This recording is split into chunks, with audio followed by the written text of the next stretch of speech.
জিন কিভাবে বশ করে?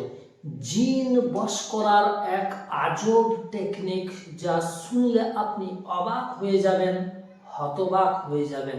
আর তাছাড়া জিনদেরকে মানুষেরা কি পশু পক্ষীর মতো বশ মানিয়ে নিতে পারে? সত্যি কি জিন মানুষের বশে হয়?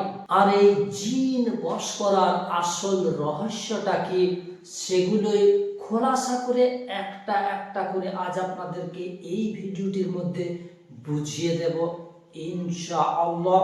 আজকের এই ভিডিওটি হতে আপনি জিন সম্পর্কে নানা ধরনের অজানা রহস্য, অজানা তথ্য জেনে নিতে পারবেন। এজন্যই ভিডিওটিকে আপনি শেষ মুহূর্ত পর্যন্ত দেখে চলুন আজকের মূল বিষয়টির দিকে এগিয়ে যাওয়া যাক। আমি হারুন রশিদ, আপনারা দেখছেন হানাফি কেল্লা মিডিয়া। জিন আল্লাহ পাকের সৃষ্টি একটা মাখলুক। মানুষ যেমন একটা মাখলুক, স্বাধীনভাবে চলাফেরা করতে ভালোবাসে, ঠিক তেমনি ভাবেই জিনেরাও কিন্তু স্বাধীন একটা মাখলুক। এরা স্বাধীনভাবে চলাফেরা করতে ভালোবাসে। কিন্তু কিছু এমন শয়তান জিন রয়েছে, ওই শয়তান জিনগুলো মানুষদেরকে শয়তান বানিয়ে দেয়। আর এখানেই এই জিন বশ করার রহস্যটি লুকিয়ে রয়েছে। চলুন সেই জিন বশ করার আসল তথ্য, গোপন রহস্যগুলো এবার আপনাদেরকে একটা একটা করে আমি খোলাসা করে দিচ্ছি।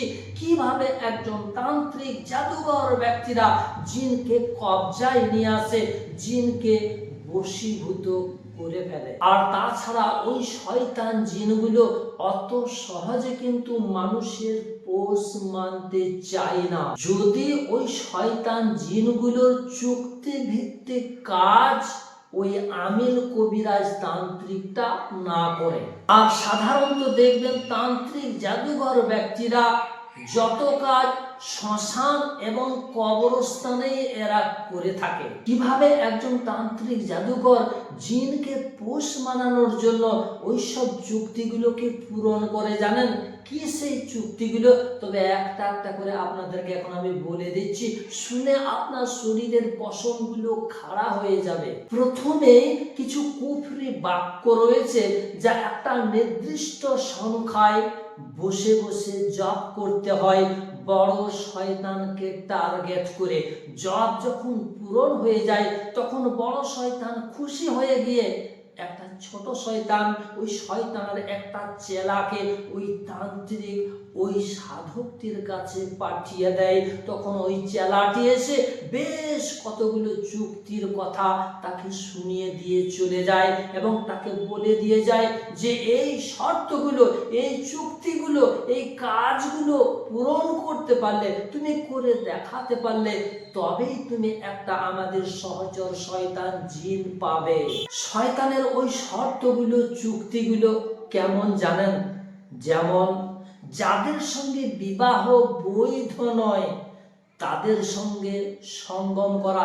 এত খোলাখুলি আমি এগুলো বলতে চাইছি না, আপনারা জ্ঞানী গুণী মানুষ রয়েছেন, ইশারায় আপনাদের জন্য যথেষ্ট হবে। এছাড়াও কোরআনের বেহুরমতি, যেমন নাউজুবিল্লাহ, আস্তাগফিরুল্লাহ, তারা ওই শয়তান জিনকে পাওয়ার জন্য কি করে জানেন? কোরআনের পৃষ্ঠাগুলোকে ছিঁড়ে ছিঁড়ে তারা পায়ের নিচে রেখে তারা বায়তুল খোলা বাথরুমে পর্যন্ত যায় জানেন। এছাড়াও কোরআনের ওই পৃষ্ঠাগুলোকে ছিঁড়ে ছিঁড়ে তারা নাউজুবিল্লাহ, আস্তাগফিরুল্লাহ, বাথরুমের ওই প্যানের ভিতরে ভরে দেয়। এক জঘন্যতম কাজ তাদেরকে করতে হয়। এছাড়াও তাদেরকে এক নির্দিষ্ট কাল পর্যন্ত নোংরা অর্থাৎ নাপাক অবস্থাতেই থাকতে হয় এবং নাপাক অবস্থাতেই থেকেই ওই কুফরি বাক্য মন্ত্রগুলোকে জপ করতে হয় ওই সব নোংরা আবর্জনা যুক্ত জায়গাতে, যেমন টয়লেটের ভিতরে, ময়লা গাদার স্তূপে বসে বসে। এছাড়াও ওই ব্যক্তিটাকে সম্পূর্ণ নামাজ থেকে দূরে থাকতে হয়, কোরআনের তেলাওয়াত থেকে দূরে থাকতে হয়। এমনকি ওই সব আমলগুলো চলাকালীন তাদেরকে গোসল করা থেকে পর্যন্ত বিরত থাকতে হয়। এছাড়াও নাউজুবিল্লাহ, আস্তাগফিরুল্লাহ, আল্লাহ ছাড়া ওই সব শয়তানদের নামে তাদেরকে ওই জিন পাওয়ার লোভে পশু পক্ষী উৎসর্গ করতে হয়। এছাড়াও আরো কিছু শয়তানি কাজ রয়েছে যেগুলোকে করে দেখাতে হয়, তবেই শয়তান খুশি হয়ে তাকে একজন সহচর শয়তান জিন দেয়। আর ওই সহচর শয়তান জিনগুলোকে কাজে লাগিয়ে তান্ত্রিক জাদুকর ব্যক্তিরা কোন মানুষের ক্ষতি করব, কোন মানুষকে বান মারবো, কাদের সম্পর্কের মধ্যে বিচ্ছেদ ঘটাবো, এই ধরনের জঘন্য জঘন্য কাজগুলো করতে তারা দ্বিধাবোধ করে না। কারণ সে বাহ্যিক দৃষ্টিতে মানুষ হলেও তার ভেতরটি হয়ে যায় একদম শয়তানের মতোই। এছাড়াও এই জিন বশের আমল করতে গিয়ে রয়েছে জীবনের ঝুঁকি। আর সবচাইতে বড় কথা কি জানেন? মনে রাখবেন, জিন কারোর বশে হয় না। একমাত্র হযরত সুলাইমান আলাইহিস সালামকে আল্লাহ পাক রব্বুল আলামিন হযরত সুলাইমান আলাইহিস সালামের কবজাতে, মুষ্টিতে, কাবুতে এনে দিয়েছিলেন জিন জাতিটাকে।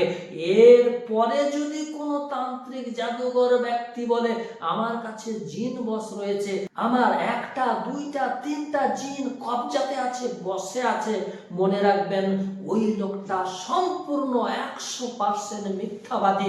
কারণ কোরআনের ঘোষণা, জিন জাতিটাকে কাবুতে করে দিয়েছিলেন একমাত্র সুলাইমান আলাইহিস সালামের আল্লাহ পাক রব্বুল আলামিন। এরপরে জিন আর কারুর বশে হবে না। জিন কারুর বশে হয় না, শয়তান জিনগুলোর বশে ওইসব তান্ত্রিক জাদুঘর ব্যক্তিরা হয়ে যায়, তারা শয়তানের বশে হয়ে যায়। এটাই হচ্ছে জিন বশের আসল তথ্য রহস্য। খবরদার এই জিন বশের লাইনে পা দিতে যাবেন না। এই জিন বশের লাইনে পা দিতে গেলে আপনার ঈমান, আমল, আখিরাত সব কিছুই বরবাদ হয়ে যাবে।